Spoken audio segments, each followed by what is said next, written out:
طالبانو ته دوه تازه او بد خبرونه د امریکا لخوا د افغانستان چورلکې رسما اوکراین ته سپارل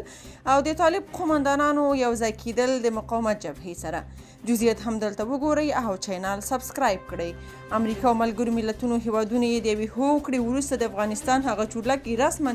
اوکراین ته ورکړې کومې چې د جمهوریت د سقوط په ورځو کې تاجکستان او ازبکستان ته وروړل شوې وي پوتین د یادې پرېکړې په غبرګون کې ویلي چې امریکا د الوتکې د روسیې څخه په دې شرط اخیستې وي چې پرته له افغانستان څخه به بل هیواد ته نه ورکوي خو امریکا له خپلې ژمنې پر شا شوي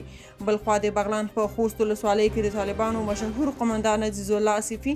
له ملي مقاومت جبهې سره یو ځای شوی دی د شنبې په ورځ د جون پر 13مه په ټولنیزو رسنیو کې خپره شوې ویډیو ښیي چې یو طالب قومندان د ملي مقاومت جبهې سره یو ځای کېدو خبرې کوي د طالبانو پخواني قومندان په ویډیو کې ویلي طالبانو په یو مظلوم او غریب ملت ظلم کاوه زموږ وجدان یې نه مني موږ له مقاومت سره یو ځای شو په همدې حال کې د خوست د بغلان ولسوال عزیز الله آصفي د مقاومت له جبهې سره یو ځای شوی او د ملي مقاومت له جبهې څخه یې اوس په دې ولسوالۍ کې د یوې قرارګاه مسؤلیت په غاړه اخیستی سرچینې زیاته کړې چې له مقاومت جبهې سره یو ځای کېدو وروسته یې د طالبانو پر ضد په عملیاتو کې هم برخه اخیستې په همدې حال کې یو شمېر هیوادوال وایي که طالبان سر له اوسه مقاومت جبهه ونه ځپي نو راتلونکي کې به ورته لوی سرخوږی جوړ کړي